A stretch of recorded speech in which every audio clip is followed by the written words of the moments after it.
Quando recebi aquela mensagem de texto na quarta-feira à noite, minhas mãos tremeram tanto que quase deixei o celular cair. Após 14 meses de silêncio absoluto, minha filha Mariana me convidou para jantar. Só nós duas, como nos velhos tempos. Mas ao chegar na casa dela, a empregada correu em minha direção com o olhar desesperado e disse: "Por favor, não entre nessa casa. Vá embora daqui." Mas antes de continuar, confira se você já está inscrito no canal e escreva nos comentários: de onde você está assistindo este vídeo? Adoramos saber até onde nossas histórias estão chegando. O celular vibrou em minha mão às 21h37. Eu estava sentada no escuro da sala, apenas com a luz azulada da televisão muda iluminando o ambiente. Nem me lembro qual programa passava. Minha vida havia se tornado uma sucessão de dias vazios desde que Mariana decidiu me excluir de sua vida. "Mamãe, vamos jantar na sexta-feira? Só nós duas. Sinto sua falta." Li e reli aquela mensagem dezenas de vezes, como se as palavras pudessem desaparecer caso eu piscasse. Após mais de 1 ano de ligações não atendidas, mensagens ignoradas e aniversários esquecidos, ali estava ela, minha única filha, abrindo uma brecha na muralha que construiu entre nós. Senti meu coração disparar. As lágrimas vieram sem aviso. Uma mistura confusa de emoções me inundou: alegria, alívio, desconfiança. Por que agora? O que havia mudado? Mas essas perguntas foram rapidamente sufocadas pela esperança. Qualquer chance de me reconectar com minha filha valia a pena. Respondi imediatamente: "Claro, meu amor. A que horas?" 3 pontos piscaram na tela por alguns segundos que pareceram eternos. 8 da noite na minha casa. Simples assim. Sem explicações, sem carinho excessivo. Apenas um convite direto, quase formal. Deveria ter desconfiado ali mesmo, mas escolhi ignorar o desconforto. A solidão pode fazer isso com você, transformar qualquer migalha de atenção em um banquete. Os 3 dias seguintes se arrastaram. Experimentei várias roupas, tentando encontrar algo que me fizesse parecer elegante, mas não formal demais, maternal, mas não antiquada. Comprei flores, lírios, as favoritas de Mariana. Passei no melhor confeiteiro da cidade para encomendar um torta de chocolate com framboesa, exatamente como eu fazia quando ela era criança e precisava ser consolada após um dia difícil na escola. Na sexta-feira, cheguei ao elegante condomínio de Mariana às 19h55. Não queria me atrasar nem 1 minuto. O porteiro sorriu ao me reconhecer. "Dona Helena, quanto tempo? A Mariana deve estar feliz com sua visita." "Espero que sim, Carlos", respondi, tentando esconder minha ansiedade. Estacionei em frente à casa modernista que minha filha e Ricardo, meu genro, haviam comprado há 2 anos. Uma construção espaçosa, toda em vidro e concreto, cercada por um jardim meticulosamente cuidado. Lembro-me de ter achado fria demais na primeira vez que a vi, mas Mariana adorava aquela estética minimalista. Permaneci alguns minutos no carro, respirando fundo, tentando organizar os pensamentos. O que diria primeiro? Deveria mencionar a briga que nos separou ou fingir que nada aconteceu? Deveria perguntar por Ricardo ou evitar o assunto? 1000 questões me atormentavam. Finalmente, reuni coragem para sair. Ajeitei meu vestido, peguei as flores e a torta e caminhei até a porta da frente. O jardim estava silencioso, apenas o som suave da fonte decorativa quebrava o silêncio da noite. Notei que as luzes da casa estavam quase todas apagadas, exceto por uma fraca iluminação vinda da sala de jantar. Achei estranho. Mariana sempre gostou de ambientes bem iluminados. Quando estava prestes a tocar a campainha, ouvi um ruído de passos apressados vindo do lado da casa. Antes que pudesse me virar completamente, Rosa, a governanta que trabalhava para minha filha há anos, surgiu das sombras. Seu rosto estava pálido, os olhos arregalados em uma expressão que só poderia ser descrita como terror puro. "Dona Helena", ela sussurrou com urgência, agarrando meu braço com força. "Não entre. Por favor, saia daqui. Vá embora agora." Fiquei paralisada, as flores e a torta pesando em meus braços subitamente. Rosa, o que está acontecendo? Cadê a Mariana? Ela olhou nervosamente por cima do ombro, como se temesse ser vista. Não posso explicar. Apenas confie em mim. A senhora está correndo perigo. Perigo? Como assim? O que? Não com a Mariana, ela cortou, mas com você. Por favor, vá embora enquanto pode. Nesse momento, uma luz se acendeu no segundo andar da casa. Rosa soltou meu braço e recuou, com pânico evidente em seu olhar. Me perdoe, sussurrou, antes de desaparecer rapidamente pela lateral da casa. Fiquei ali, paralisada, os presentes ainda em meus braços, o coração batendo tão forte que podia senti-lo em meus ouvidos. O que acabara de acontecer? Que tipo de perigo Rosa estava tentando me alertar? Voltei ao carro em passos vacilantes, coloquei as flores e a torta no banco do passageiro e liguei o motor. Mas não parti. Algo me dizia para ficar e observar. Através do para-brisa, mantive os olhos fixos na casa quase escura, tentando decifrar o mistério. 5 minutos depois, como uma peça de teatro começando, as luzes da casa se acenderam uma após a outra. Pela ampla janela da sala, pude ver movimento. Mariana apareceu, impecavelmente vestida com um terno preto, falando ao telefone. Ricardo a seguiu, acompanhado por 2 homens que eu nunca tinha visto antes, ambos carregando pastas e documentos. Definitivamente não parecia um jantar entre mãe e filha. Parecia uma reunião de negócios. Enquanto observava, Rosa apareceu brevemente na janela. Nossos olhares se cruzaram por um segundo e ela fez um pequeno gesto negativo com a cabeça.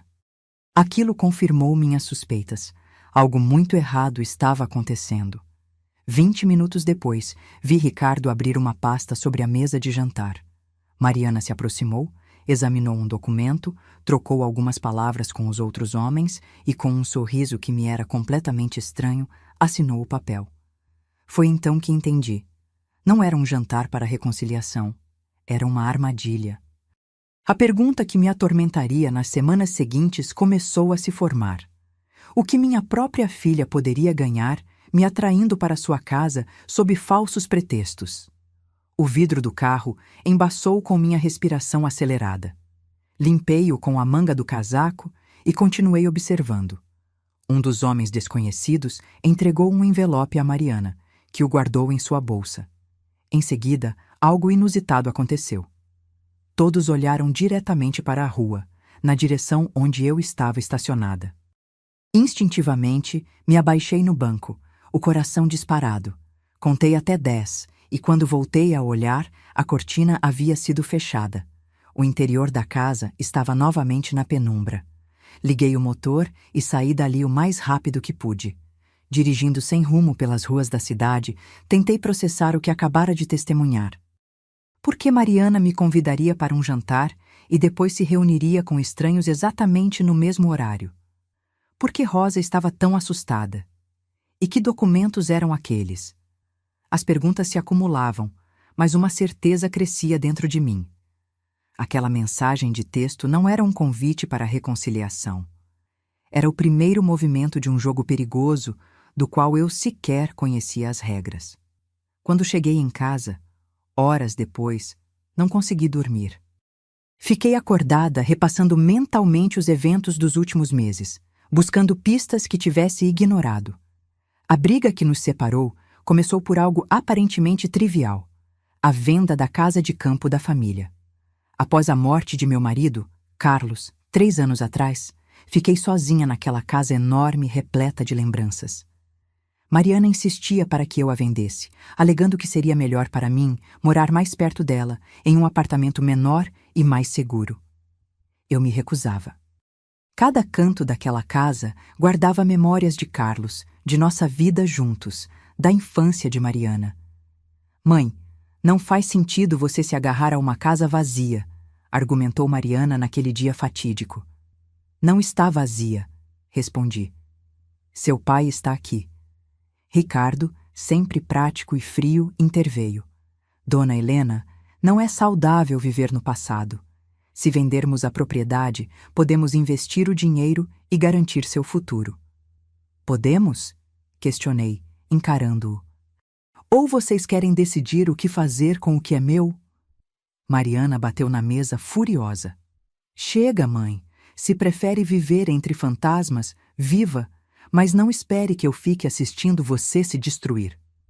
Aquela foi a última conversa real que tivemos antes do silêncio que durou mais de um ano. Até aquela mensagem de texto chegar. Na manhã seguinte, a primeira coisa que fiz foi tentar ligar para Rosa. Precisava entender o que estava acontecendo. Ela não atendeu. Tentei novamente durante todo o dia, mas sempre caía na caixa postal. À noite, recebi uma mensagem de um número desconhecido. Café da estação. Amanhã, 11 horas. Venha sozinha. Senti que era Rosa, e aquela poderia ser minha única chance de descobrir a verdade. O café da estação era um lugar discreto e antiquado, quase esquecido no tempo. Vidraças embaçadas filtravam a luz do meio-dia, criando um ambiente dourado e empoeirado. Cheguei 20 minutos antes, escolhi uma mesa nos fundos, com visão para a porta, e pedi um café que mal consegui tocar. Cada pessoa que entrava me fazia tensionar. Minha mente imaginava cenários cada vez mais absurdos sobre o que Rosa poderia me contar. Às 11h10, quando já começava a pensar que tinha sido enganada, ela apareceu. Rosa estava irreconhecível. Sempre impecável em seu uniforme de trabalho, agora usava roupas escuras e largas, óculos de sol em um dia nublado e um lenço cobrindo parcialmente o rosto. Olhou ao redor várias vezes antes de se aproximar da minha mesa. Dona Helena, sussurrou, sentando-se com os ombros curvados como se quisesse desaparecer. Obrigada por vir. O que está acontecendo, Rosa? Por que todo esse mistério? Suas mãos tremiam tanto que, ao pegar a xícara de café que pedi para ela, derramou um pouco na mesa. Se me virem com a senhora, perco mais que meu emprego. Quem te ameaçou?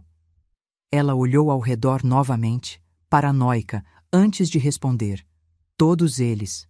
A sua filha, o marido dela e aquele advogado. Que advogado? Felipe Monteiro, um homem perigoso que começou a frequentar a casa há alguns meses. Eles se reúnem sempre tarde da noite, quando acham que não estou ouvindo. Rosa abriu a bolsa e retirou um envelope amassado, deslizando-o discretamente sobre a mesa. Encontrei isso no escritório do Sr. Ricardo. Não deveria ter pegado, mas a senhora precisa ver. Abri o envelope com o coração acelerado. Dentro havia fotocópias de documentos legais.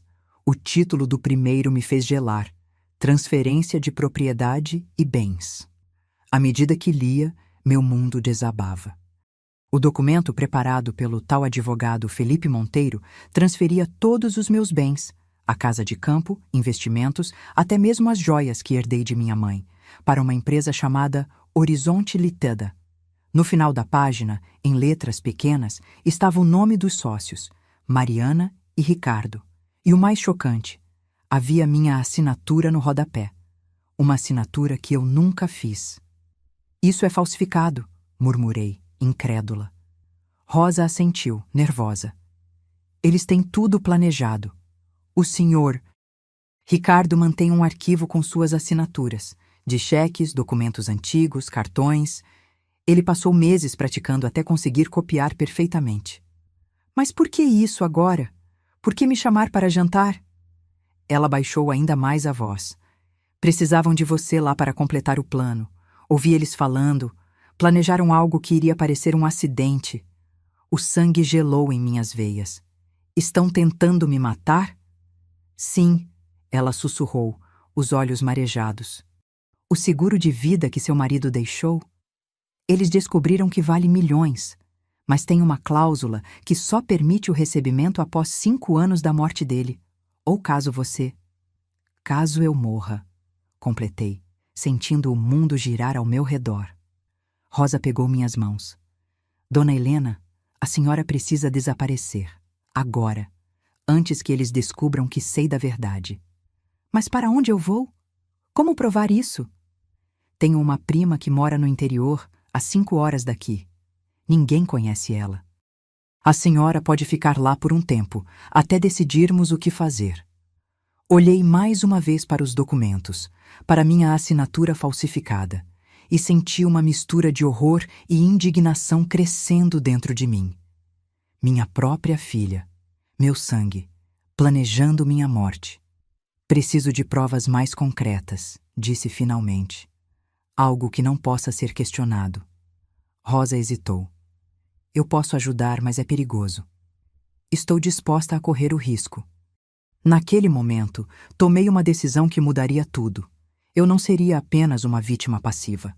Se queriam me eliminar, teriam que lidar com uma versão de mim que eles jamais imaginaram existir. Saímos do café separadamente.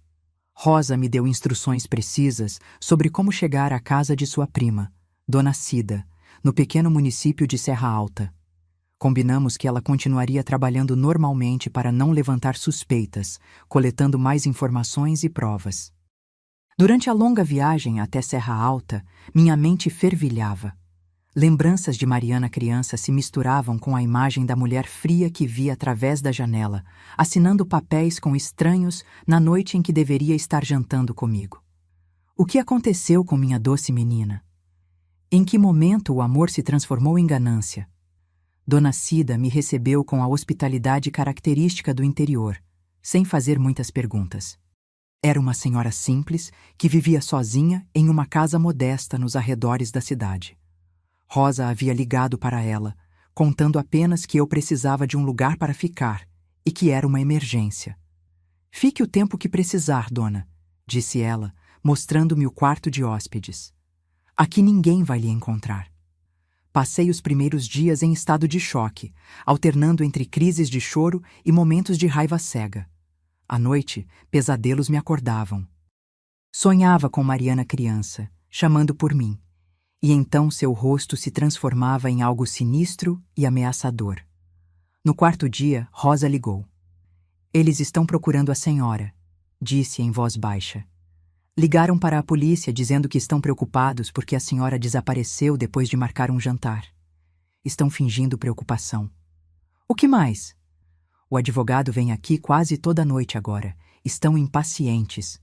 Ouvi eles falando sobre acelerar o processo e acionar o seguro mesmo sem corpo. Um plano começou a se formar em minha mente. Se eles queriam me ver morta, talvez eu devesse dar a eles exatamente isso. Rosa, preciso que você faça algo por mim. Expliquei minha ideia. Era arriscada, mas poderia funcionar. Precisávamos de alguém que pudesse nos ajudar, alguém com conhecimento legal e recursos. Conheço a pessoa perfeita, disse Rosa. Meu irmão, Roberto, ele é investigador particular, trabalhou para a polícia por anos. Se tem alguém que pode ajudar, é ele. 2 dias depois, Roberto apareceu em Serra Alta. Era um homem de meia idade, com olhos perspicazes e uma expressão séria que raramente mudava. Ouviu minha história em silêncio, fazendo anotações ocasionais em um pequeno caderno. O que a senhora quer fazer? Perguntou finalmente. Ir à polícia? Confrontar sua filha? Quero descobrir até onde eles vão, respondi. E quero provas irrefutáveis do que estão planejando. Roberto explicou que uma denúncia à polícia naquele momento provavelmente não daria em nada. Era minha palavra contra a deles, e documentos falsificados bem feitos poderiam ser difíceis de provar como fraudes. Precisamos pegá-los em flagrante, ele disse. E para isso, a senhora precisará desaparecer oficialmente. Como assim? Fingir sua morte. A proposta me deixou sem ar. Fingir minha própria morte era tão absurdo, tão extremo. Mas quando pensei nas alternativas, percebi que talvez fosse a única maneira de expor a verdade. Roberto explicou o plano com detalhes meticulosos. Usaríamos seus contatos na polícia e no IML para criar registros falsos. Um acidente de carro em uma estrada deserta, um corpo irreconhecível devido a queimaduras, identificação apenas por objetos pessoais e documentos. Quando acreditarem que a senhora está morta, eles vão baixar a guarda, explicou. E é aí que vamos documentar tudo. As transferências de bens, as solicitações de seguro, tudo. A ideia me aterrorizava, mas também me dava uma estranha sensação de poder. Pela primeira vez desde que descobri a traição, eu estava agindo em vez de apenas reagindo. E quanto à minha casa? Minhas coisas? Por enquanto, é melhor que tudo permaneça como está, disse Roberto. Deixe que eles pensem que venceram. Vamos observá-los, documentar cada passo, construir um caso sólido. Nas semanas seguintes, Roberto e sua pequena equipe orquestraram minha morte. Um carro semelhante ao meu foi encontrado carbonizado em um barranco a 200 quilômetros da cidade. Documentos e pertences pessoais meus, que Rosa havia conseguido em minha casa, foram recuperados dos destroços. A notícia se espalhou rapidamente. Mulher desaparecida há 2 semanas é encontrada morta em acidente de carro, anunciaram os jornais locais. Do pequeno televisor na casa de Dona Cida, assisti à entrevista coletiva que Mariana e Ricardo concederam. Minha filha, vestida de preto, com óculos escuros escondendo os olhos, falou com voz embargada. Mamãe era uma mulher difícil, mas a amávamos muito. Estamos devastados. Ricardo, ao seu lado, completou. Tentamos nos aproximar nos últimos tempos, mas ela estava distante. É uma tragédia que só percebamos o quanto amamos alguém quando já é tarde demais. Suas palavras soavam tão falsas, tão ensaiadas, que senti náuseas. Quem eram aquelas pessoas? Como não percebi o que estava acontecendo bem debaixo do meu nariz? Enquanto o mundo acreditava na minha morte, eu observava de longe, através dos olhos e ouvidos de Rosa e Roberto. E o que descobri nos dias seguintes confirmou meus piores temores. Mariana e Ricardo não perderam tempo. Apenas 3 dias após o anúncio oficial da minha morte, eles já estavam no escritório do advogado Felipe Monteiro, iniciando os procedimentos para transferência de bens e acionamento do seguro de vida. Roberto conseguiu instalar equipamentos de gravação no escritório do advogado e obteve provas incontestáveis da conspiração. Em uma das gravações, ouvi a voz de minha filha com uma clareza assustadora. Ainda bem que ela nunca suspeitou de nada. Se tivesse entrado naquela noite, teríamos problemas. Relaxa, respondeu Ricardo. Agora é só questão de tempo até termos tudo. E se alguém questionar as assinaturas? Impossível. São perfeitas. Além disso, quem vai defender uma mulher morta? Cada palavra deles era como uma facada. Mas em vez de me destruir, aquilo me fortaleceu. A dor deu lugar à determinação. Eu não permitiria que saíssem impunes. Com as provas reunidas por Roberto, começamos a elaborar a fase final do plano, minha ressurreição e a exposição pública de toda a conspiração. Mas antes que pudéssemos agir, algo inesperado aconteceu. Rosa me ligou em pânico. Dona Helena, eles descobriram. Não sei como, mas suspeitam que a senhora está viva. Como assim? Ouvi Ricardo no telefone. Ele disse, tenho certeza que há algo errado com o laudo. Precisamos ter certeza que ela está morta de verdade. Meu sangue gelou. O plano precisava ser acelerado. Não podíamos mais esperar. Roberto, precisamos agir agora, disse, assim que desliguei. Eles estão desconfiados. Ele assentiu gravemente. Está pronta para enfrentá-los? Olhei para o espelho no quarto de Dona Cida. A mulher que me encarava de volta não era mais a mesma que fugiu apavorada semanas atrás. Meus cabelos, antes tingidos, exibiam agora os fios grisalhos. Meu rosto tinha novas linhas, marcas de preocupação e determinação. Eu havia mudado por fora, mas principalmente por dentro. Estou pronta, respondi. É hora de os mortos falarem. 3 semanas depois de minha morte, a coletiva de imprensa foi marcada. Mariana e Ricardo anunciariam a criação de uma fundação beneficente com meu nome, usando parte do dinheiro do seguro de vida. Uma jogada de mestre para limpar suas imagens perante a sociedade. O evento seria realizado no auditório da empresa onde Ricardo trabalhava como diretor financeiro.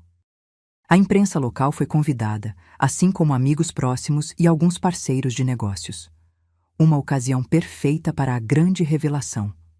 Roberto e eu chegamos cedo, disfarçados como técnicos da equipe de audiovisual. Ninguém nos questionou enquanto instalávamos equipamentos no palco e testávamos o sistema de som. As gravações e documentos que incriminavam Mariana, Ricardo e o advogado Felipe Monteiro estavam prontos para serem exibidos no momento certo. Nervosa? Perguntou Roberto enquanto ajustava o projetor. Mais do que imaginei, confessei. Aos poucos, o auditório começou a se encher. Vi rostos conhecidos, amigos de longa data, colegas de trabalho de Carlos, vizinhos, todos ali para testemunhar o gesto nobre de minha filha e meu genro em memória da mulher que haviam conspirado para matar. Às 19 horas em ponto, Mariana e Ricardo entraram no auditório. Ela usava um elegante vestido preto que nunca tinha visto antes, ele um terno impecável. Ambos sorrisos perfeitamente ensaiados. O advogado Felipe Monteiro o seguia de perto, carregando uma pasta de couro. Do fundo da sala, protegida por meu disfarce, observei minha própria filha subir ao palco para falar sobre mim como se eu realmente estivesse morta. Como se sentisse minha falta, como se me amasse. Boa noite a todos, começou ela, a voz controlada e solene. Estamos aqui reunidos para honrar a memória de minha mãe, Helena Martins, uma mulher que, apesar de nossas diferenças, sempre esteve presente em minha vida. As palavras soavam vazias, distantes da verdade que só eu, Rosa e Roberto conhecíamos. Mariana continuou seu discurso elaborado, falando sobre valores familiares e a importância de preservar legados. Ricardo se juntou a ela para anunciar a fundação. É com orgulho que apresentamos a Fundação Helena Martins, que ajudará crianças carentes com bolsas de estudo, disse ele, com falsa emoção.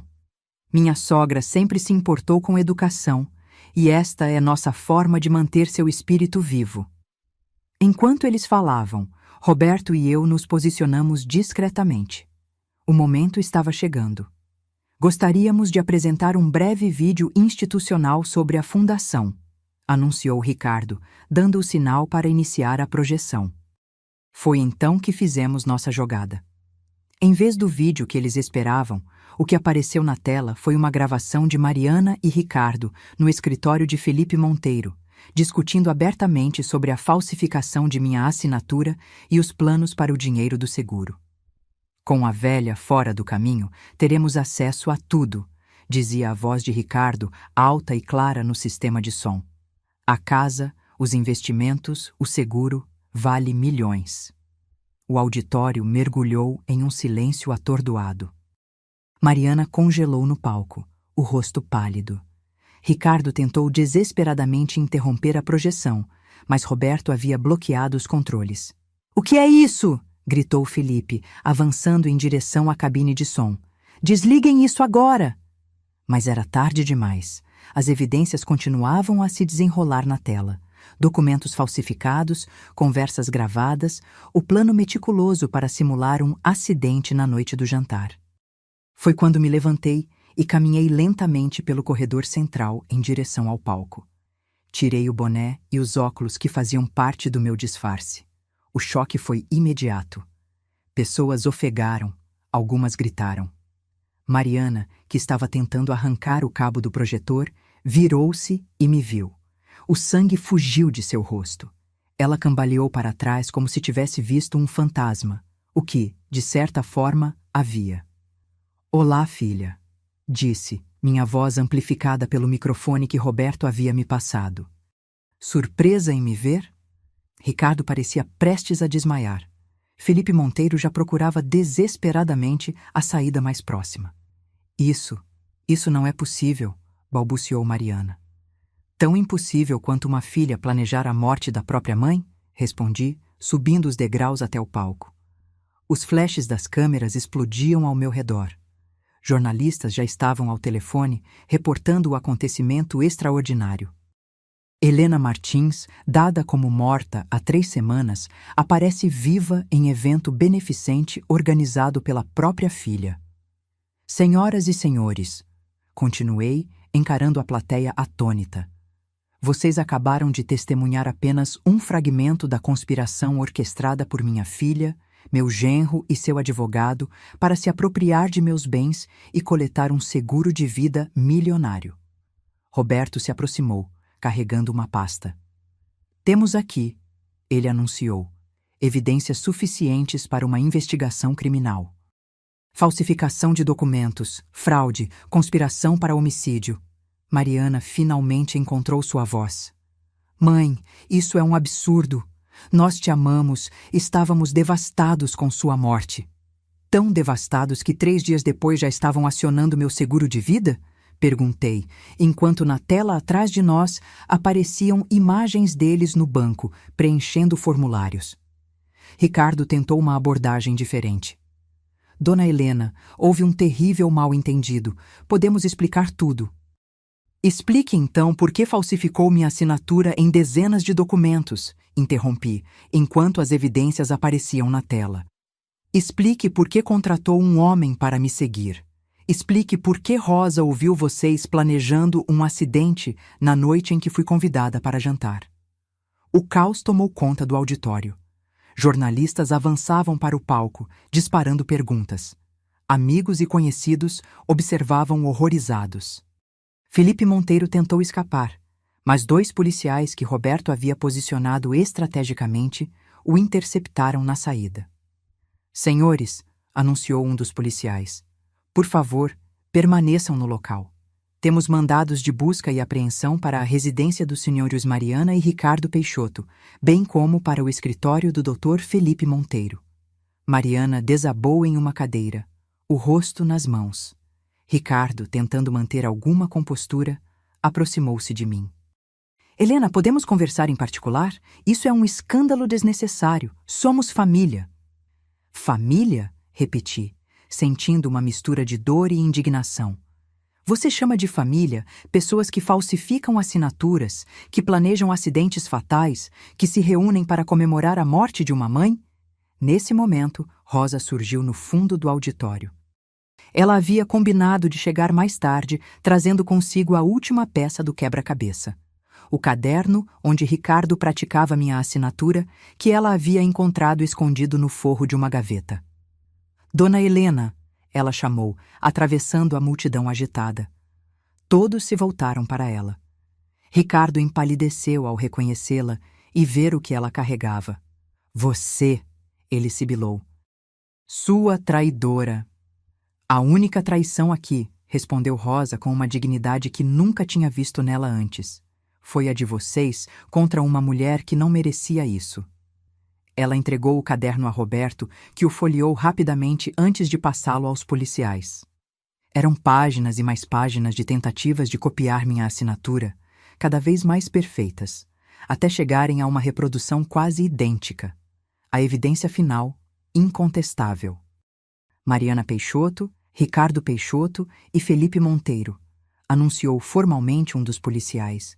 Vocês estão detidos para interrogatório sob suspeita de falsificação de documentos, fraude e conspiração para homicídio. Observei enquanto algemavam meu genro.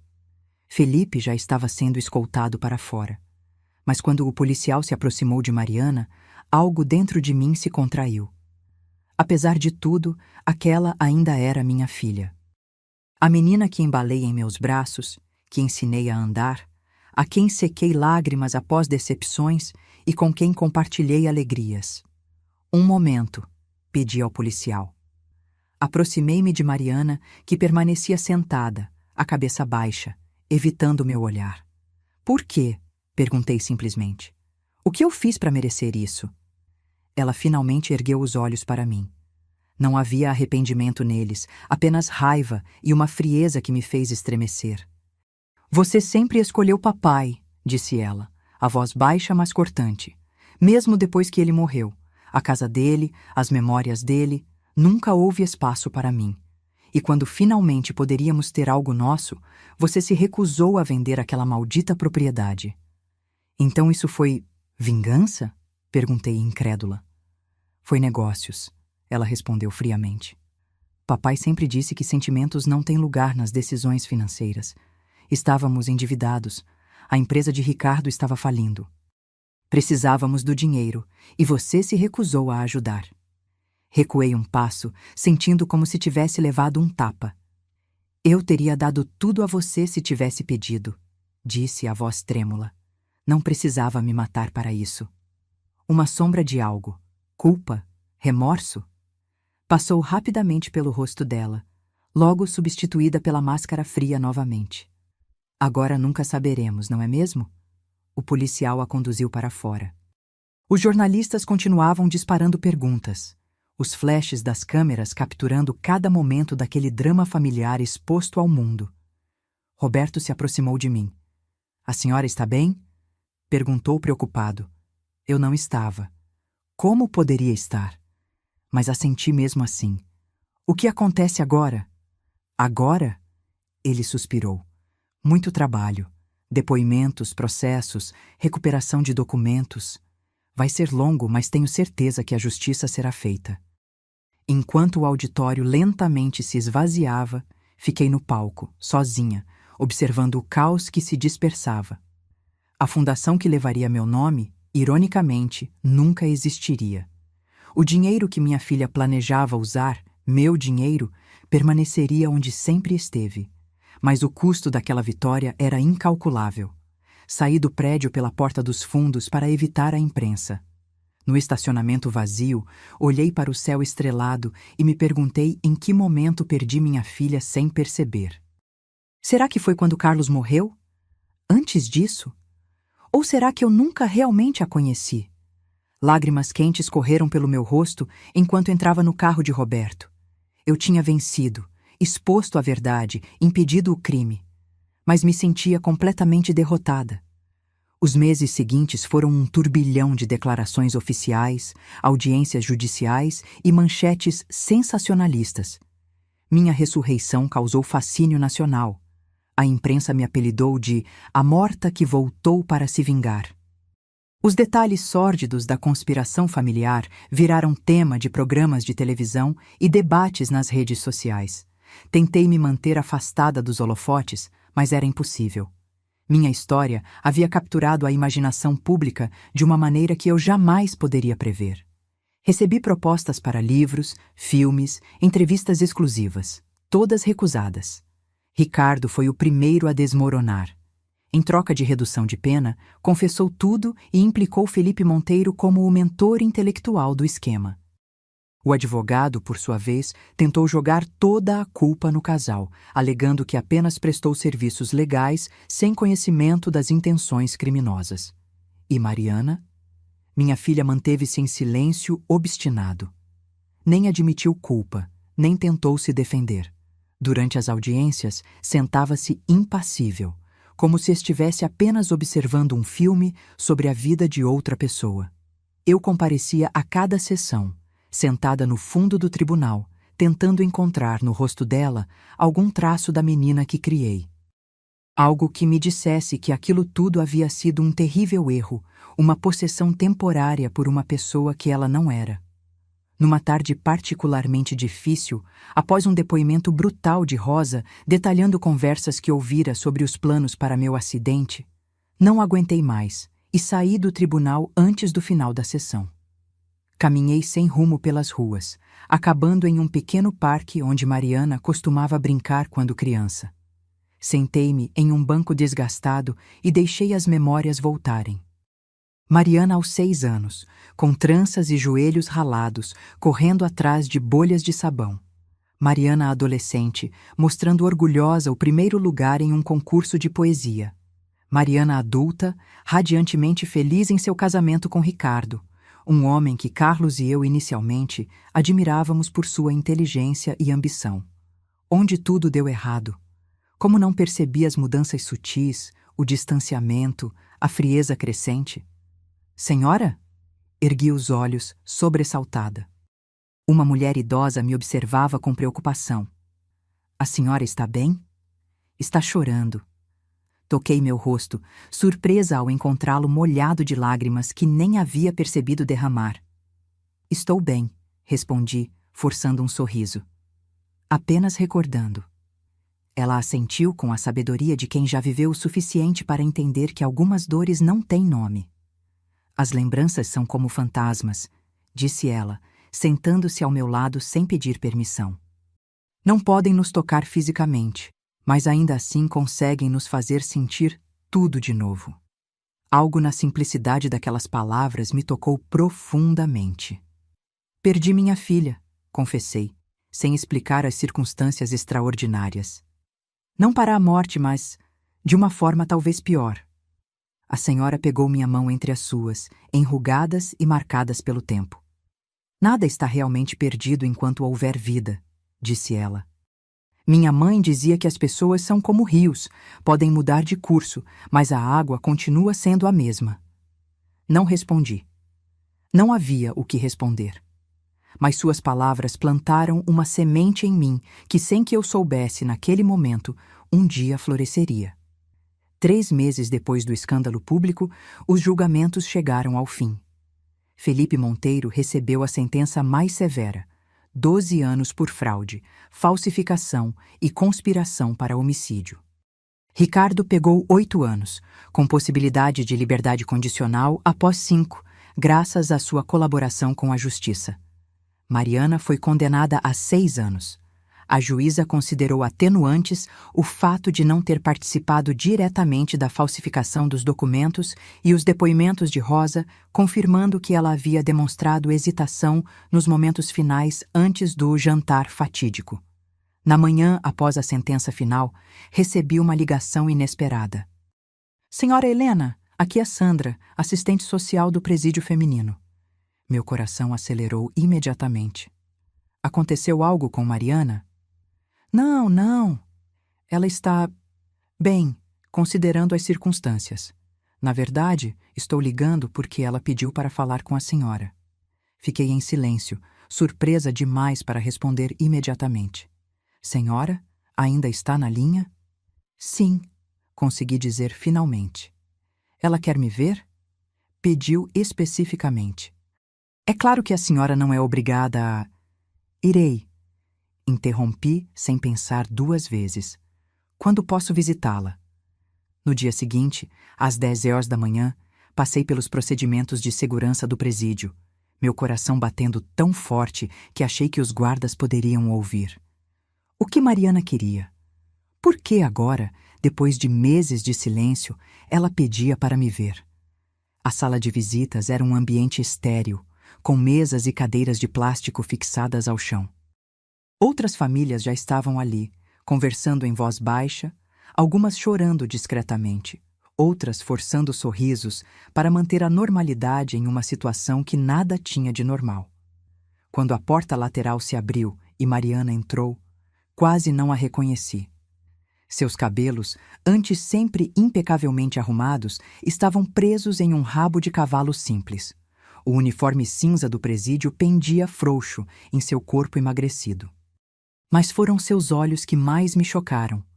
Os mesmos olhos que meses antes me encararam com frieza no tribunal, agora pareciam diferentes, mais claros. Ou seria apenas o que eu desesperadamente queria ver? Ela caminhou lentamente até minha mesa e sentou-se à minha frente. Mãe, disse simplesmente, a voz baixa. Mariana, respondi, tentando controlar o tremor em minha voz. Você pediu para me ver. Ela assentiu, os olhos fixos na mesa entre nós. Não sei por onde começar, admitiu. Por que não pelo começo? Sugeri. Por que você me chamou aqui hoje? Ela respirou fundo. Porque preciso dizer algo que deveria ter dito há muito tempo. No tribunal, nos jornais, nas delegacias, todos querem saber o porquê. Por que fizemos aquilo? E eu dei milhares de explicações. Dinheiro, desespero, pressão de Ricardo, influência de Felipe. Ela finalmente ergueu os olhos para mim. Mas a verdade, mãe, é que não sei porquê. Não consigo entender como permiti que chegássemos a esse ponto. Como pude sequer considerar... Sua voz falhou. Permaneci em silêncio, deixando que ela encontrasse seu próprio caminho naquela conversa difícil. Quando o papai morreu, continuou ela após um momento, senti como se uma parte de mim tivesse morrido também. Ele era nosso alicerce, nossa bússola moral. Sem ele, eu me senti à deriva. Eu também me sentia assim, admiti. Por isso me agarrei tanto àquela casa, às memórias dele. E eu me agarrei ao Ricardo, ela disse com um riso amargo. Transferi para ele toda a admiração e dependência que tinha por papai. Qualquer coisa que ele sugerisse, eu concordava. Quando começamos a ter problemas financeiros, ele disse que precisávamos de sua ajuda. Quando você recusou vender a casa, ele ficou furioso e então, um dia, Felipe apareceu com uma solução para nossos problemas. O seguro de vida, murmurei. Ela assentiu, os olhos novamente baixos. No começo, era apenas uma ideia absurda. Algo para discutir após algumas taças de vinho. Mas aos poucos, foi se tornando real. Os documentos, as assinaturas, o plano. Cada passo parecia pequeno demais para me fazer parar e pensar no quadro completo.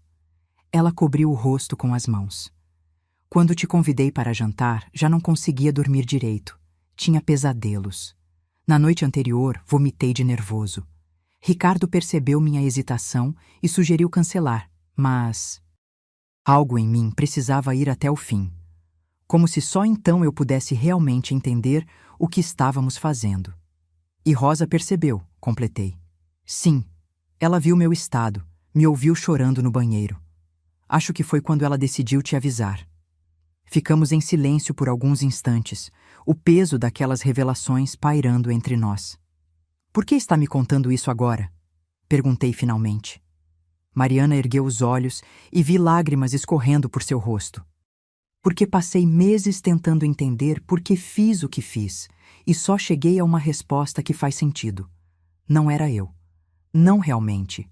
Era uma versão de mim que permitiu que a dor, o medo e a influência das pessoas erradas me transformassem em algo que nunca quis ser. Ela estendeu a mão sobre a mesa, aproximando-a da minha sem ousar me tocar. Não estou pedindo perdão, mãe. Sei que o que fiz é imperdoável. Só queria que você soubesse que a filha que você criou, ela ainda está aqui. Enterrada sob camadas de erros e remorso, mas ainda aqui. Olhei para sua mão estendida. A mesma mão que assinou documentos falsos, que planejou minha morte. A mesma mão que, quando pequena, segurava a minha enquanto atravessávamos a rua. Lentamente, cobri sua mão com a minha. Mariana, disse, a voz embargada. O perdão não é algo que se concede de uma vez. É um caminho longo que se percorre um passo de cada vez. Seus olhos se arregalaram em surpresa e esperança. Isso significa... Sim, significa que estou disposta a dar o primeiro passo nesse caminho. O resto, só o tempo dirá. Quando saí do presídio naquela manhã, o céu estava de um azul impossível. Respirei fundo, sentindo como se algo pesado tivesse sido removido do meu peito. Não era perdão completo. Isso levaria tempo, talvez anos. Não era esquecimento. Algumas cicatrizes nunca desaparecem completamente. Era algo mais sutil e, ainda assim, profundamente transformador. A possibilidade de reconstrução. 6 meses após minha visita a Mariana, mudei-me para um pequeno apartamento próximo ao centro da cidade. A casa de campo, aquela que foi o estopim de tudo, finalmente foi vendida. Não por necessidade financeira, mas como um ato simbólico de libertação.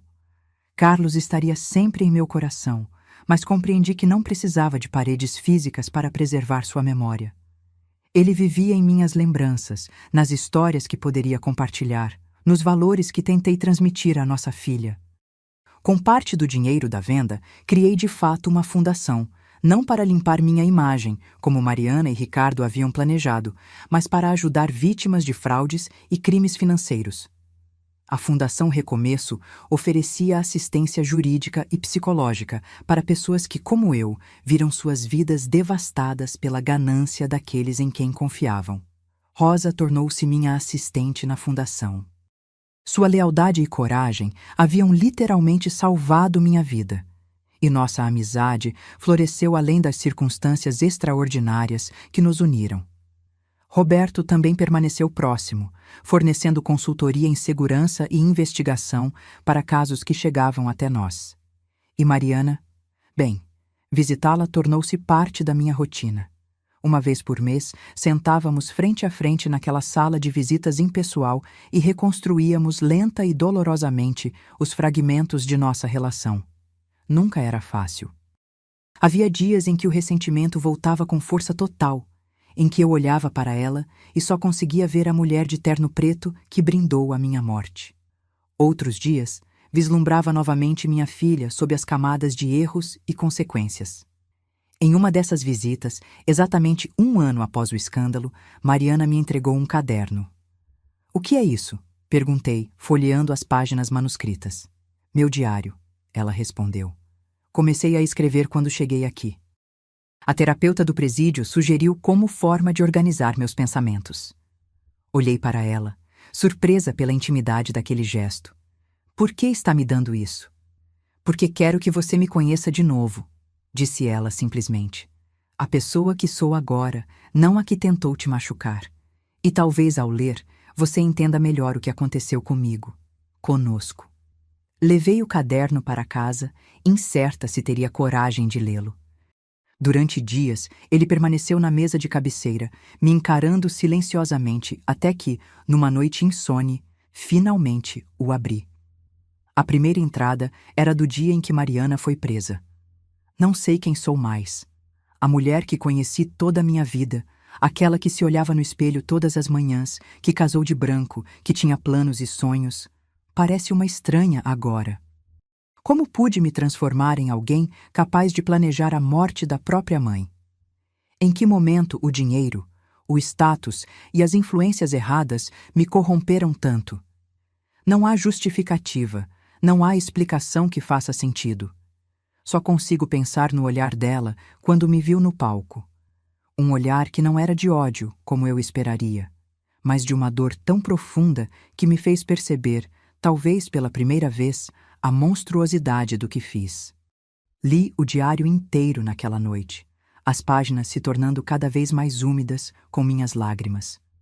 Vi o arrependimento genuíno, a confusão, a busca por respostas que talvez nunca viessem completamente. Vi uma mulher tentando entender como se permitiu ser consumida pela ganância e pelo ressentimento. Na última página, encontrei uma carta endereçada a mim. "Mãe, não sei se algum dia você lerá estas palavras ou se mesmo que leia, poderá acreditar nelas, mas preciso escrevê-las mesmo assim. Lembra quando eu tinha 9 anos e quebrei aquela porcelana antiga da vovó? Eu menti, dizendo que o gato havia derrubado. Você sabia que estava mentindo. Sempre soube quando eu mentia.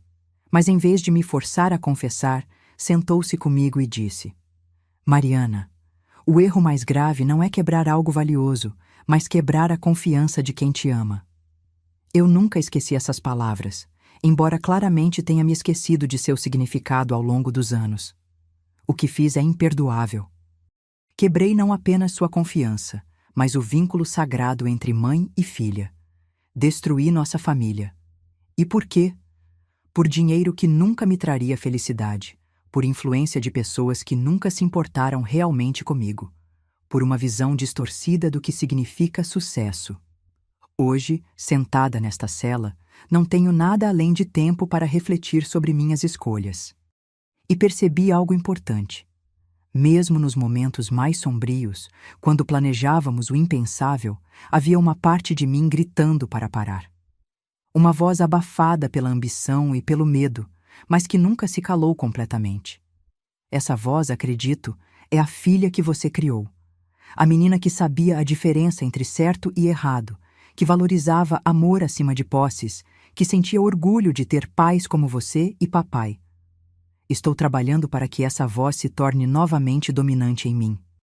Não para reduzir minha pena ou melhorar minha situação, mas porque quero ser digna do amor que recebi de você, mesmo que nunca mais o mereça. Com arrependimento eterno e amor imorredouro, Mariana. Fechei o caderno e o apertei contra o peito, chorando como não chorava desde a morte de Carlos. Não eram lágrimas apenas de tristeza, mas de alívio, de luto por tudo que perdemos e de esperança pelo que ainda poderíamos reconstruir. Na visita seguinte, entreguei o diário de volta a Mariana. "Você leu?" perguntou ela nervosa. "Cada palavra." E, em vez de responder, estendi minha mão sobre a mesa e segurei a dela. Foi o primeiro contato físico verdadeiro desde que tudo aconteceu. Seus olhos se encheram de lágrimas. Também tenho escrito, confessei. Não um diário, mas algo como memórias. Nossa história, desde que você nasceu até agora. Para entender, para processar. Posso ler algum dia? Perguntou timidamente. Quando estiver pronto, prometi. Naquele dia, pela primeira vez desde o início de nossas visitas, conseguimos sorrir uma para a outra. Um sorriso pequeno, hesitante, mas genuíno. Um fio tênue de conexão sendo restaurado. Os anos seguintes trouxeram mudanças graduais. Ricardo, em liberdade condicional após 5 anos, mudou-se para outro estado e nunca mais procurou Mariana.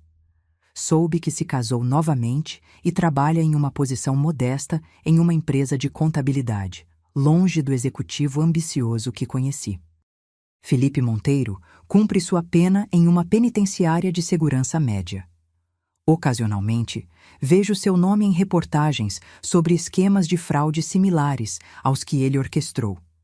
Seu caso tornou-se exemplo em faculdades de direito sobre ética profissional e os limites do sigilo advocatício. A Fundação Recomeço cresceu além das minhas expectativas. De um pequeno escritório com 3 voluntários, expandimos para 5 cidades, com equipes multidisciplinares atendendo centenas de pessoas anualmente. Minha história, embora dolorosa, tornou-se um testemunho poderoso que encorajava outras vítimas a buscar ajuda e justiça. No 4º ano de sua sentença, Mariana recebeu a notícia de que seria transferida para o regime semiaberto por bom comportamento. Na noite anterior à sua transferência, liguei para ela. Estou nervosa, confessou. Ficar aqui é horrível, mas ao menos sei o que esperar. Lá fora, como as pessoas vão me olhar? O que vão dizer? Uma coisa de cada vez, aconselhei. Recomeçar não significa que tudo será fácil, significa apenas que é possível. Obrigada por não desistir de mim, ela disse, a voz embargada. Mesmo quando eu desisti de mim mesma. No dia de sua transferência, estive lá para recebê-la. Quando ela saiu do prédio administrativo, carregando uma pequena mala com seus pertences, parecia ao mesmo tempo mais velha e mais jovem, marcada pelas experiências, mas de alguma forma mais leve, como se tivesse depositado alguns de seus fardos ao longo do caminho. Caminhamos juntas até meu carro, o silêncio entre nós confortável pela primeira vez em anos. Para onde vamos? Perguntou ela, depois que guardei sua mala no porta-malas. Sorri para minha filha, porque apesar de tudo, era isso que ela continuava sendo. Para casa, respondi simplesmente. E enquanto dirigia pelas ruas familiares em direção ao meu apartamento, onde havia preparado um quarto para ela, refleti sobre a jornada extraordinária que me trouxe até ali.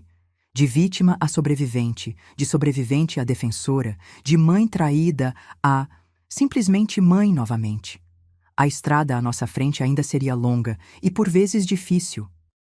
Haveria dias de dúvida, momentos de recaída no ressentimento, cicatrizes que sempre doeriam quando tocadas.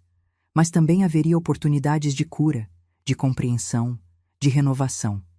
Porque algumas histórias não terminam com um felizes para sempre. Algumas histórias, as mais verdadeiras, terminam com um continuamos tentando. E talvez isso, no final das contas, seja a forma mais honesta de amor que existe.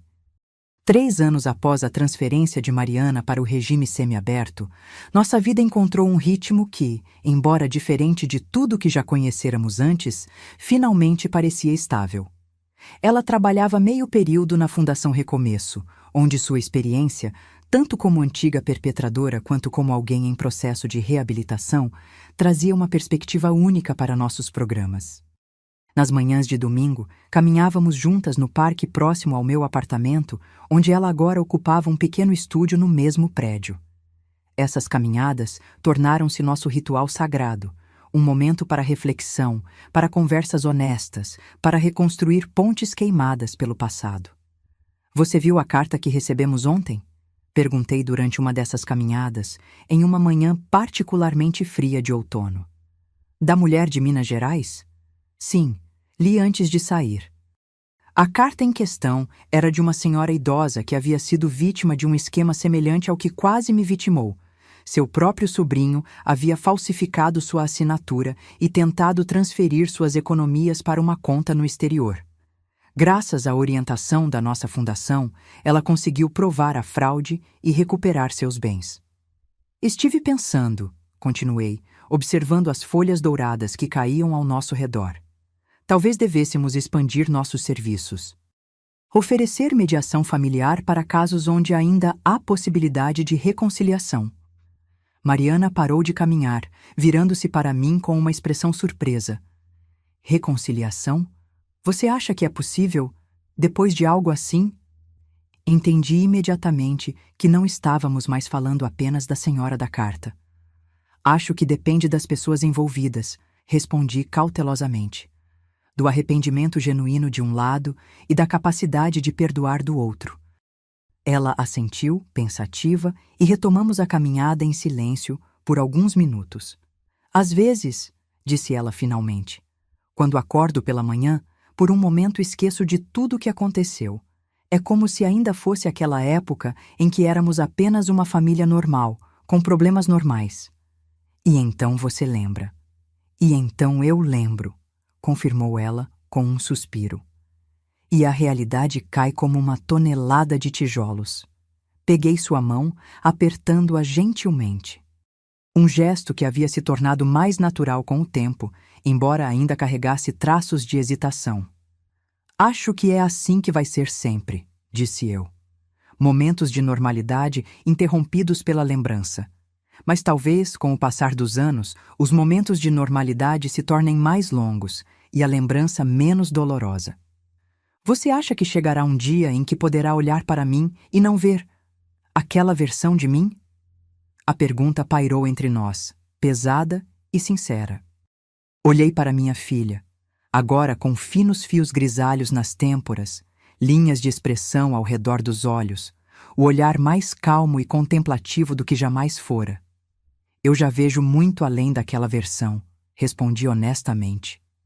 Vejo a criança que você foi, a mulher que está se tornando e todas as versões entre elas. É complicado, imperfeito, mas real.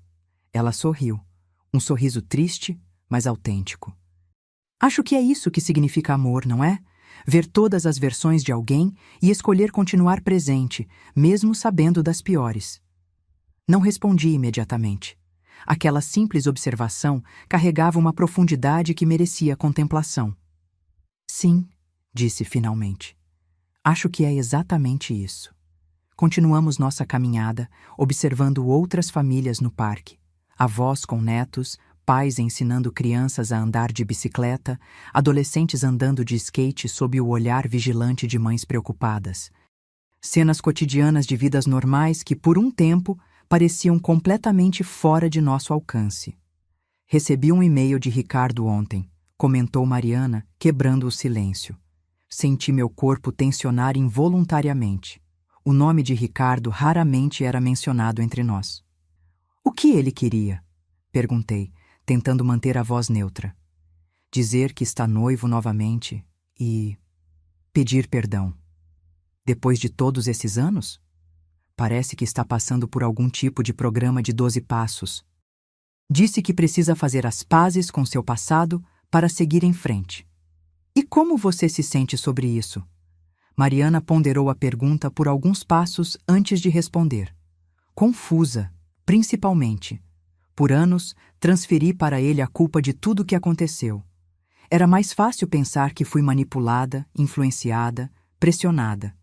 Mas a verdade é que fiz minhas próprias escolhas. Cada assinatura, cada reunião, cada mentira, foi minha decisão. A responsabilidade pode ser compartilhada sem ser diminuída, observei. Vocês dois erraram, e Felipe também. Sim, mas aceitar que ele teve culpa não me isenta da minha. Demorei muito para entender isso. Chegamos ao pequeno lago no centro do parque, onde alguns patos nadavam tranquilamente. Sentamos em um banco à beira d'água, contemplando o movimento suave das ondulações. Você pretende responder ao e-mail dele?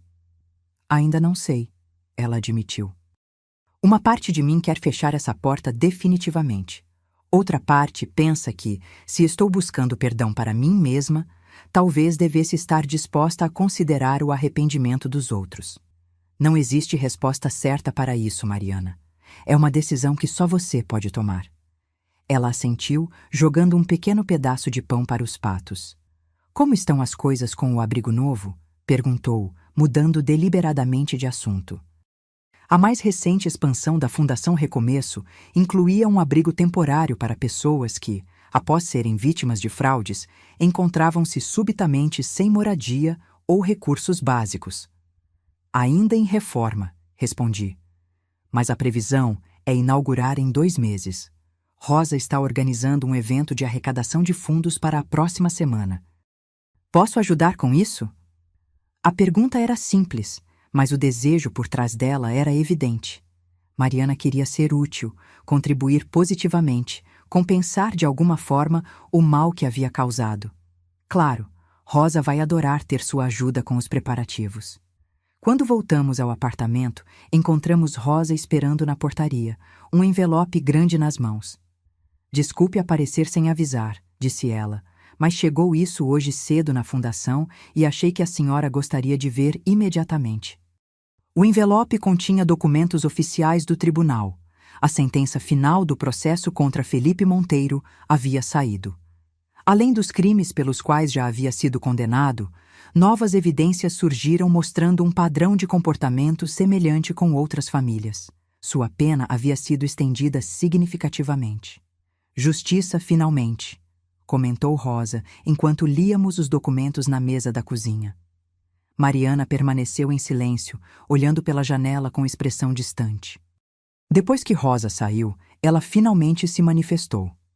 Sabe o que é estranho? Ver a justiça sendo feita não traz o alívio que imaginamos. Felipe passando mais anos na prisão não apaga o que fizemos. Não apaga, concordei. Mas estabelece uma verdade importante. Ações têm consequências. As minhas também tiveram, ela disse suavemente. E continuo vivendo com elas todos os dias. Naquela noite, enquanto preparávamos juntas um jantar simples, algo que se tornara um ritual ocasional entre nós, percebi o quanto havíamos progredido. Não éramos mais vítima e perpetradora, ou mãe traída e filha caída. Éramos 2 mulheres imperfeitas, tentando reconstruir algo que havia sido destruído, não com os mesmos materiais, mas com o que restara e o que havíamos encontrado ao longo do caminho. Estive pensando, disse Mariana, enquanto picava vegetais, em escrever um livro. Sobre nossa história, tudo o que aconteceu, desde o início até onde estamos agora, como uma forma de alertar outras pessoas sobre como é fácil se perder no caminho, como pequenas decisões moralmente questionáveis podem levar a lugares que nunca imaginaríamos. Parei o que estava fazendo, surpresa com a ideia. Você realmente gostaria de expor tudo isso publicamente? As pessoas sabem o que aconteceu, mas os detalhes mais íntimos...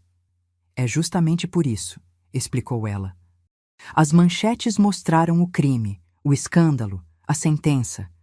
Mas não mostraram o caminho até lá, nem o que veio depois. Acho que poderia ajudar outras pessoas, tanto possíveis vítimas quanto pessoas que estão sendo seduzidas pela ideia de que o fim justifica os meios. Considerei a proposta. Era arriscado, certamente. Reabriria feridas, exporia vulnerabilidades, nos colocaria novamente sob escrutínio público. Mas também oferecia uma oportunidade de ressignificação, transformar nossa tragédia pessoal em um alerta, um aprendizado para outros. Se decidir fazer isso, disse finalmente, gostaria de participar, minha perspectiva junto com a sua. Seus olhos se iluminaram com uma mistura de surpresa e gratidão. Você realmente faria isso comigo? Faria. Nossa história pertence a nós 2. E se puder ajudar outras pessoas a evitar caminhos semelhantes, vale a pena contar. Nos meses que se seguiram, começamos a trabalhar no livro. O processo foi terapêutico e doloroso em igual medida. Repassar cada momento, cada decisão, cada sentimento, tanto da época quanto em retrospectiva, exigia coragem e honestidade brutal. Mariana relembrou como sua inveja silenciosa da atenção que eu dava a Carlos foi se transformando gradualmente em ressentimento.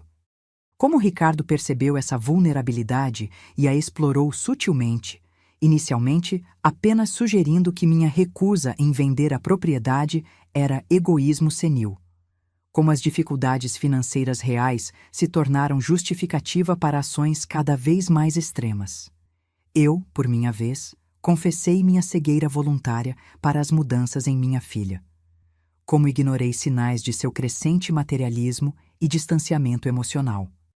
Como me agarrei obsessivamente às memórias de Carlos na casa, sem perceber que isso afastava a filha viva que precisava de mim. É assustador como as pessoas podem se tornar estranhas umas para as outras sem perceber, observou Mariana durante uma de nossas sessões de escrita. Éramos mãe e filha, mas em algum momento nos tornamos quase inimigas sem nem mesmo declarar guerra. O processo de escrita também trouxe à tona memórias positivas há muito enterradas sob o trauma. Aniversários felizes, viagens em família, pequenos momentos cotidianos de carinho e cumplicidade. Fotos antigas foram desenterradas de caixas empoeiradas, trazendo de volta versões de nós mesmas que havíamos quase esquecido. Uma dessas fotos capturou minha atenção em particular. Mariana, aos 16 anos, sentada ao lado de Carlos no piano da sala, ambos rindo de alguma piada particular. A alegria genuína em seus rostos, a conexão evidente entre pai e filha, era uma imagem que contradiz a narrativa que eu havia construído de que Mariana sempre ressentia minha relação com Carlos. Vocês dois sempre tiveram uma ligação especial, comentei, mostrando a foto a ela. Mariana a pegou com cuidado, como se fosse um artefato frágil de um tempo perdido. Ele me ensinou a tocar Fiordilise nesse dia, recordou, com um sorriso suave. Eu era péssima, mas ele tinha infinita paciência. Por que você nunca continuou com as aulas de piano depois que ele morreu? Você tinha talento. Ela hesitou, olhando para a foto por mais alguns instantes antes de responder. Era doloroso demais. Tocar piano me fazia sentir a ausência dele ainda mais intensamente. Então, simplesmente parei. Essa revelação lançou nova luz sobre sua reação à morte de Carlos. Enquanto eu me agarrava às memórias físicas, a casa, os pertences, ela havia cortado atividades que os conectavam emocionalmente. Ambas lidando com a perda de maneiras opostas, mas igualmente intensas. Acho que nunca realmente conversamos sobre como você se sentiu quando seu pai morreu, observei. Você também estava sofrendo, ela respondeu. Não queria adicionar minha dor à sua. Mas isso é o que famílias deveriam fazer, compartilhar tanto a dor quanto a alegria. Sim, deveriam, concordou ela, com uma tristeza resignada. Mas nós nos afastamos justamente quando mais precisávamos uma da outra. Quando o manuscrito do livro estava quase completo, 1 ano após iniciarmos o projeto, recebemos uma notícia que abalou nossa recém-conquistada estabilidade. Ricardo havia morrido em um acidente de carro. A notícia chegou através de seu advogado, que ligou para Mariana como parte do processo de notificação a ex-cônjuges. Segundo os relatórios preliminares, Ricardo dirigia em alta velocidade em uma rodovia quando perdeu o controle do veículo. Observei as emoções contraditórias no rosto de Mariana enquanto ela recebia a notícia. Choque, tristeza, confusão e algo mais complexo que não consegui nomear imediatamente. Você está bem? Perguntei, depois que ela desligou o telefone. Ela não respondeu de imediato, sentando-se pesadamente no sofá. Não sei o que estou sentindo, admitiu finalmente. É como se uma parte do meu passado tivesse sido abruptamente apagada. Um passado terrível, mas ainda assim, meu.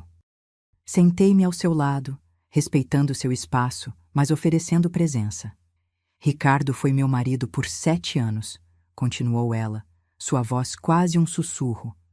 Passamos por tantas coisas juntos, algumas boas, muitas ruins e algumas terríveis demais para nomear. E agora ele se foi, levando consigo qualquer possibilidade de resolução. Você queria essa resolução? Não sei. Talvez. Seu e-mail sobre perdão me fez pensar que talvez, algum dia, poderíamos ao menos conversar como duas pessoas que reconhecem os erros do passado. Agora isso nunca acontecerá. O funeral de Ricardo foi realizado 3 dias depois. Mariana debateu intensamente se deveria comparecer ou não. Por fim, decidiu ir, não por obrigação ou aparências, mas como parte de seu próprio processo de aceitação e fechamento. Você quer que eu vá com você? Ofereci. Ela negou gentilmente. É algo que preciso fazer sozinha, mas obrigada por oferecer. Quando retornou do funeral, horas depois, encontrei-a sentada no escuro da sala, olhando para o nada. Como foi? Perguntei, sentando-me em frente a ela. Estranho. Pouquíssimas pessoas. Sua noiva estava devastada, parecia realmente amá-lo. Fiquei me perguntando se ele havia mudado de verdade ou se ela simplesmente não conhecia o homem que eu conheci. Talvez ambos, sugeri. As pessoas podem mudar, e raramente mostramos a mesma face para todos em nossas vidas. Ela assentiu pensativamente. A morte dele me fez pensar sobre como tudo é frágil e temporário. As pessoas que amamos, que odiamos, que nos machucam, que nos salvam, todas elas eventualmente partem. O que resta são as histórias que contamos sobre elas, sobre nós mesmos. E por isso o livro é importante, completei seu pensamento. Sim. É a nossa chance de contar nossa própria história, não como vítima e vilã, mas como duas pessoas complexas que erraram, sofreram e estão tentando reconstruir algo significativo a partir das ruínas. Na manhã seguinte, Mariana me encontrou na cozinha, preparando café. Sua expressão estava diferente, mais leve, mais determinada. Acho que devemos terminar o livro, disse ela. E depois disso, quero me dedicar integralmente à fundação. Sorri, reconhecendo nela a mesma resiliência que me permitiu sobreviver à traição e reconstruir minha vida. A fundação adoraria ter você em tempo integral, respondi. Sua perspectiva é única e valiosa. Estive pensando em desenvolver um programa específico para pessoas como eu, ex-infratores que realmente querem se redimir, fazer as pazes com seu passado, contribuir positivamente. A ideia era audaciosa, mas fazia sentido perfeito. Quem melhor para entender e orientar pessoas em busca de redenção do que alguém que havia percorrido esse caminho? Acho que é uma ideia brilhante, disse sinceramente. Nas semanas que se seguiram, finalizamos o manuscrito e o enviamos para algumas editoras selecionadas. A resposta foi surpreendentemente rápida e entusiástica. Nossa história, de traição, morte falsificada, justiça e reconciliação improvável, tocou algo no imaginário coletivo. O fato de ambas as protagonistas, vítima e perpetradora, mãe e filha, estarem contando a história juntas, oferecia uma perspectiva única. O livro foi publicado 6 meses depois, com o título simples e direto: Renascer das Cinzas, uma jornada de traição à redenção.